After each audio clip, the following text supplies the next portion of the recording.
Thank you. Morning, everybody. First and foremost, I just think it's really important that I reiterate how proud I am of the cricket team that went and played. We had 4.5 months away on the road. 4.5 months away is a hell of a long time, and the intensity and the passion that these guys trained with in their last training session on Tuesday afternoon to the intensity that they trained with and their first training session on September the 13th in Asia has been fantastic. So I'm very, very proud of the players, very proud of the development of a lot of our younger players. I think key for us is going forward, we've got a lot of work to do with our test team, and I think that's something that we know and that's something that we understand. I don't think there's any coincidence that no Asian team has not won a test series in South Africa before. So we know we've got a lot of work to do with our test side. I think our white ball team is in pretty good shape. And I look at where our white ball team was 2 years ago as to where it is now.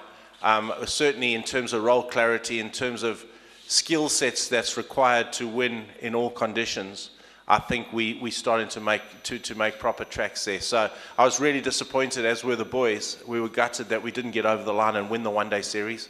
We thought we were as good as South Africa in those conditions. And I think, unfortunately, the 2020 series, if you're a neutral and you were just watching, there was some unbelievable cricket played there over those 3 games. And to lose it 2-1 was galling. But in terms of the quality of cricket and the development of our younger players, particularly in those foreign conditions, has been amazing. I think South Africa is the toughest place to bat.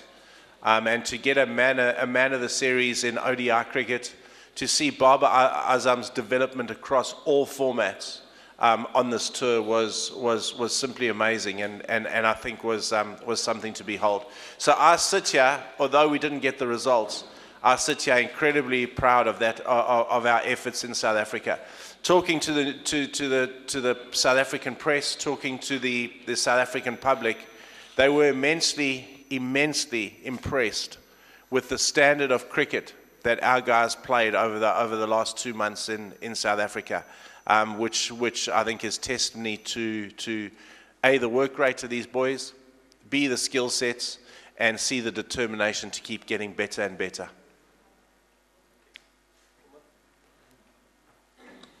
Mickey, you have been building up for the World Cup for over a year and a half now.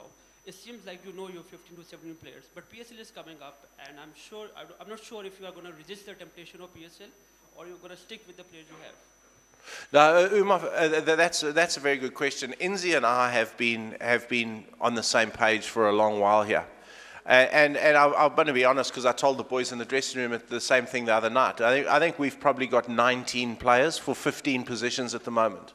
Inzi and I are of exactly the same opinion that during the Australian series after the PSL always throws up one or two good individual performers. So we'll have a look at some of our borderline players, the guys that we're not sure about.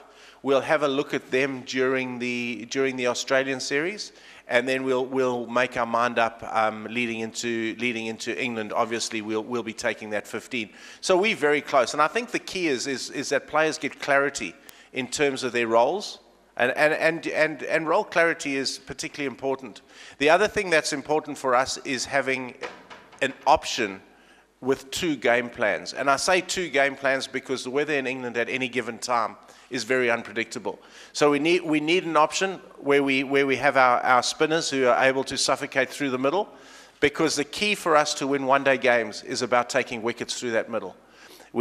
Either we do that with 2 spinners and a little bit of reverse swing if the weather stays dry, or if the weather's wet over that period of time, we have to have an option of a seam bowling all-rounder who can come in, bat 7 for us, be the 4th seamer, and give us that option. So we're very close.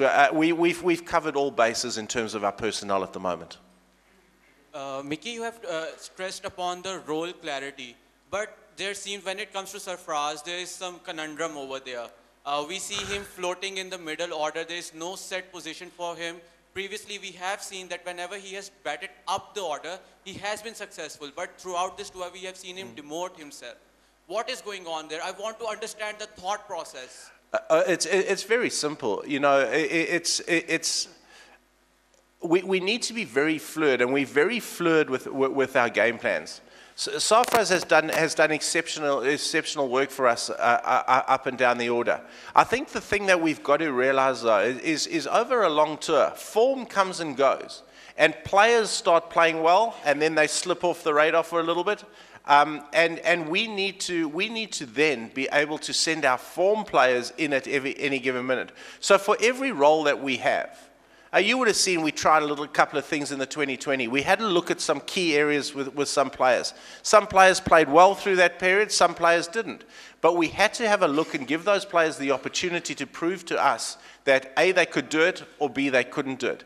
Now, you know, in terms of fluidity in our batting order, it's whoever's in form and what that situation demands at that particular time. And I think you'll see that all the best teams in the world have the ability to be flexible. We're trying to be as flexible as we can. And there's also the other thing with that is opportunity. Because if we didn't give the opportunity to players in those positions, we wouldn't know about them. And the last thing we want is to get to a crunch game in a knockout phase of a tournament, and we're sending in a guy that we don't know anything about, and it would be gross mismanagement on Safraz and my part if we haven't given that guy the opportunity to perform in that area under pressure. And under pressure is the key. You can do it at any given time in a practice session or in a center wicket, but when there's a game on the line, there's 20,000 people in the stadium, there's a massive TV audience, you can't recreate that pressure through training. We have to find out about those guys, and that's kind of what we did. We know Safi can deliver at any position in the batting order. We needed to find out a little bit more about the other players. And Vicky, I have two questions. First is that if you are consulted by the PCB when it decided to call back Sarfraz Ahmed from South Africa after the racism incident, and because that decision has shaken the confidence of Sarfraz Ahmed, that if he was looking in trouble, that he may not get back the captaincy.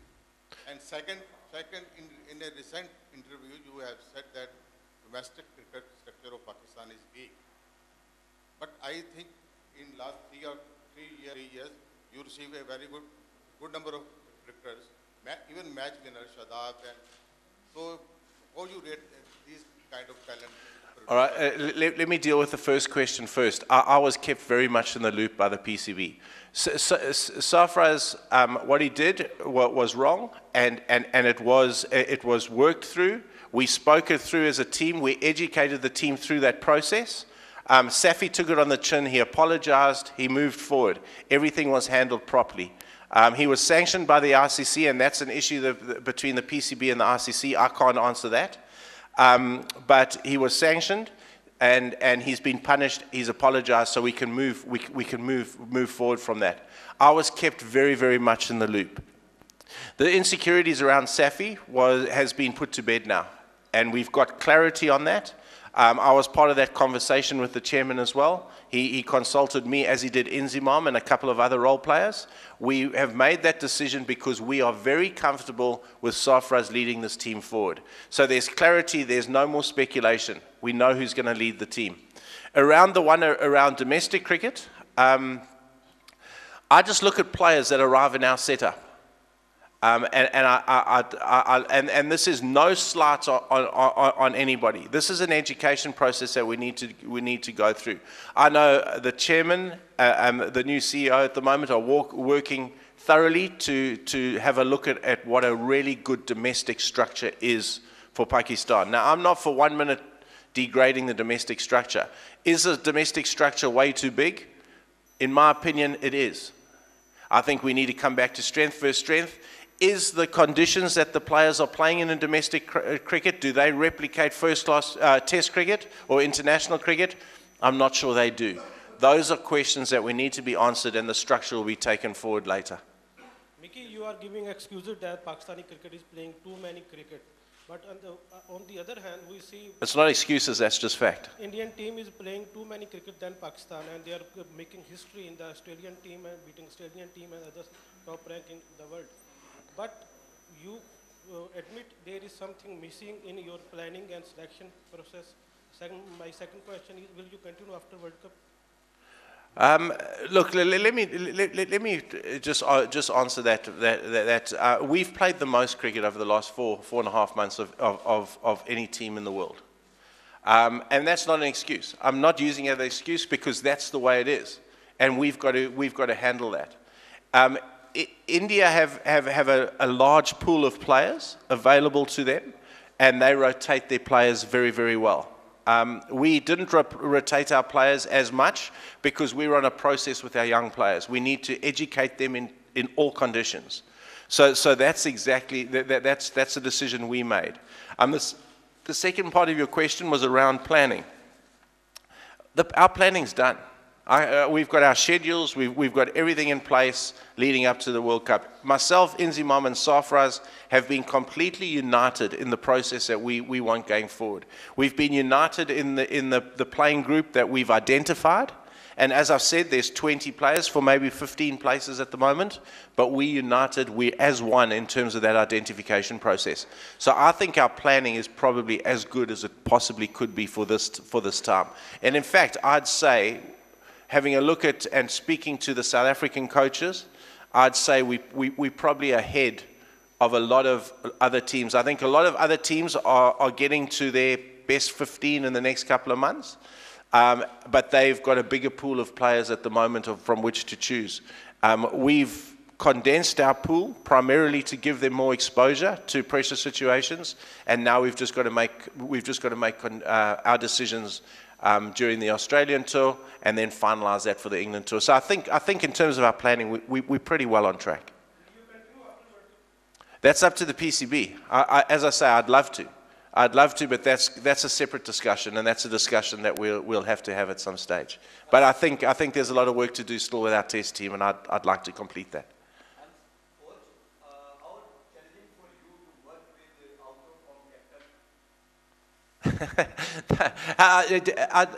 outcome This is a question that I keep answering all the time. Understand that Sarfraz, first and foremost, is a captain and wicketkeeper. People forget wicketkeeping is a specialist position. Sarfraz's numbers over the last 4.5 months are mind-blowing. Mind-blowing. 1 catch dropped, 1 stumping missed. I can tell you because I did the research on coming back on the plane last night because I thought I might get this question. He dropped, and I'm saying dropped, when the balls come through to the keeper because we mark everything. He's dropped 8 balls in 4.5 months. So he's not out of form in his core job. His core job is to keep wicket and to take the catches and make the stumpings. And he did that. I mean, we didn't get too much spin bowling in South Africa. But he's done a job over 4.5 months in that role. Sarfraz will be the first to admit his batting form's come and gone. We've worked exceptionally hard on Sarfraz's batting going forward. Exceptionally hard on his batting. He is very, very determined to get that right because he plays match-winning innings. When Sarfraz plays well, he wins games for us. I am not, and I want to reiterate this, I am not worried about Sarfraz Ahmed's form. Sarfraz Ahmed is a very, very good cricketer. And just Sarfraz and I work incredibly close together. Incredibly close. We've got a very close working relationship, as good as any working relationship I've had with any captain. And I just need that to be put to bed right now. Mickey, you're not worried about Sarfraz, but what's about Mohammad Amir? Since Champions Trophy, his form is not at the par, and as head coach of Pakistan team, what do you expect from Mohammad Amir, and do you believe that he's still the best bowler in Pakistan squad? Look, I've always said, and Mohammad Amir will be the first one to tell you that his stats haven't been good through one-day cricket. He's very aware of it, as are we. I still think Mohammad Amir is an incredibly skilled bowler. I think Mohammad Amir has the ability to win games of cricket for Pakistan. When the ball swings, there's no better bowler. Yes, the ball hasn't swung for a bit, and that's something that we're working incredibly hard on. Is it his wrist? Is there something in his action? We identified him. He was decelerating a little bit into the crease. We've worked on all that with Mohammad Amir. Mohammad Amir is still incredibly skilled. Mohammad Amir still has big match temperament. And when the games are on the line, and this is how you judge a player, when the games are on the line, he wants the ball. He wants the ball in the pressure situation. And that's good enough for me at any stage, because I see so many players across all countries in the world, when the game's on the line, they don't want it. Mohammad Amir wants it. He wants it. He's got that attitude. And I was so happy to see him bowl particularly well in the last 20, 2 nights ago at Centurion. His skill level came to the fore. He executed his Yorkers beautifully. And when the ball reverses, he gets a little bit of reverse as well. So, stats, not great. We know that. But sometimes you have a gut feel about a player. When the big moment presents itself, I'm comfortable that he will deliver. Morning.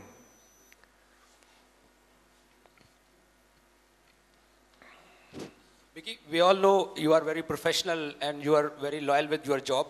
But yes, when you raise a poor batting question in front of your senior guys and that guys to that chit-chat leak to media, is it concerned about you? You are concerned about this? Yeah, look, what's said in the dressing room stays in the dressing room. I'm very straightforward as a coach, and the players know that. I'm honest, I'm open, I wear my heart on my sleeve.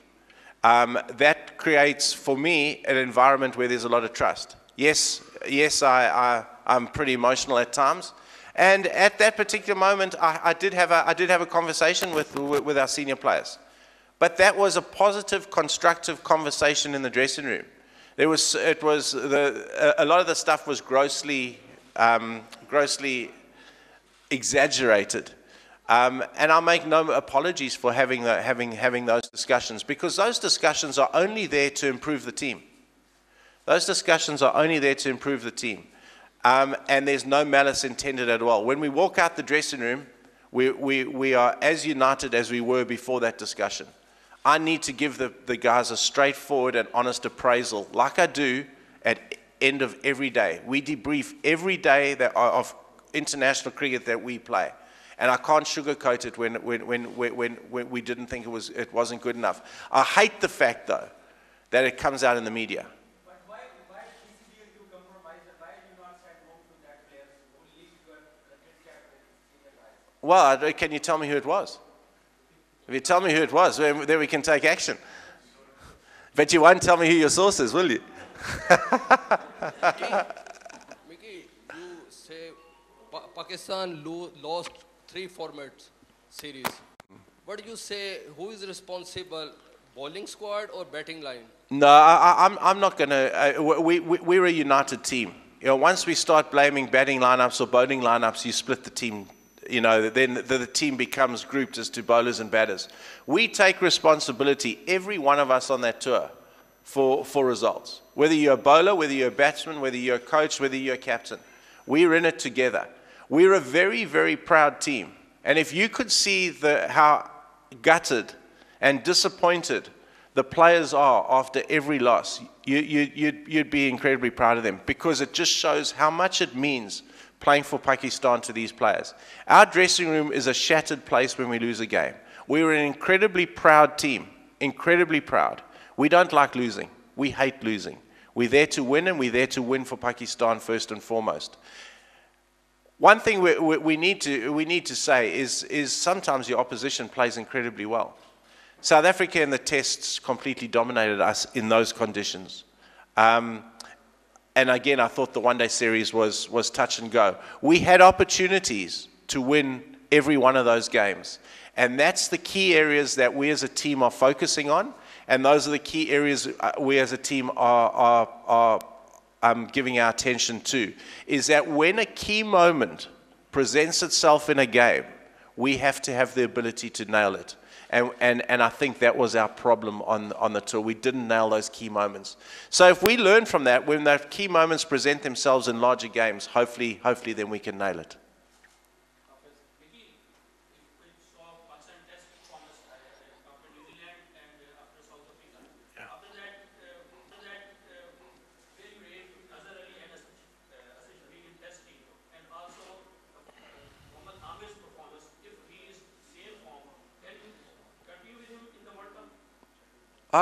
Look, he's certainly within the mix for that World Cup without a doubt. So Mohamed Amir will leave because, you know, I've already answered that question. You know my feelings around Mohamed Amir. Asa Ali and Asad Shafiq, as I've always said to you, I think they are senior players. They're the guys that will drive our batting forward. To be honest, our Test cricket, we only play our next Test cricket, I think, end of September against Sri Lanka, and I think that's the start of the World Test Championship then. But so we've got to have a look as to where we go with that. But I have not lost any faith in Azhar Ali and Asad Shafiq. I still think they're incredibly gifted players. I still think they've got a hell of a lot to offer Pakistan cricket, provided they're in form, and they're really dedicated professionals. And above all, fantastic blokes who contribute greatly to the Pakistan cricket team. Mickey, Maza. Hey, Maz, you here?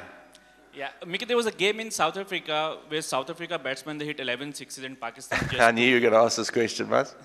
So do you think that it is a concern going forward in World Cup, and especially with Asif Ali not part of the one-day squad? I mean, who is going to take care of the last power play in one-day cricket?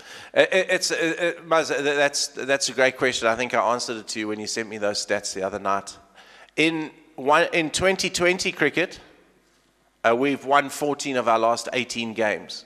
So, and we've got to #1 in the world through not hitting the amount of sixes that the rest of the world do. So we do it differently because we don't have those players.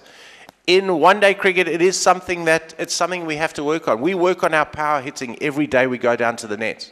When our training session finishes, and you would have seen, Maz, you've been on tour with us, guys go out to the middle, we throw balls at them, we work on their stable positions, we work on their power hitting. It's something that we're trying damn hard to get right, Maz. And yes, I know we don't hit as many sixes. And if we haven't got the personnel that can hit as many sixes as other guys, we've got to find other ways to do it. And our running between the wickets, I think, has improved tremendously. I think we're running hard. I think we outran South Africa. We've got to find other ways. Of course, if we can find a power hitter who can do it, hallelujah, that would be fantastic. But we just don't have the personnel. And it was interesting to see Shadab Khan in the last 2020 game. He's worked every day on his tour on that power hitting, and it came to the fore in the last game. But you're right, Mazid. I mean, it is a concern. We just haven't got those players. All we can do is try and make them better at it. Coach, my question is about regarding all-rounder. Why Fahim Ashraf is continuously selected in Pakistan team after being not performed well either in bowling or batting? Look, I think Fahim Ashraf is a fantastic cricketer. And we've got to understand that he's a very young cricketer, still finding his way.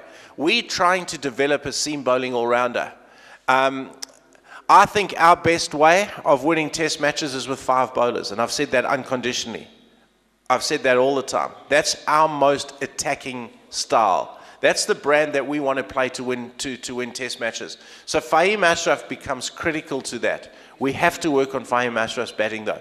And the reason, you're going to ask me the next question, the reason why we didn't do it in South Africa, Shadab Khan, for us to play 5 bowlers becomes paramount in that selection.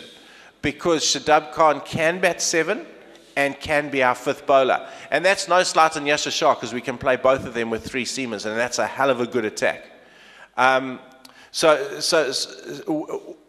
Fahim is probably not able at this point in time to bat 7 in our test side because that makes our tail too long. So with Shadab Khan not available for test 1, we couldn't go down that run. We couldn't go down that brand of cricket. We are trying damn hard with with Fahim's batting. Fahim works immensely hard at his game.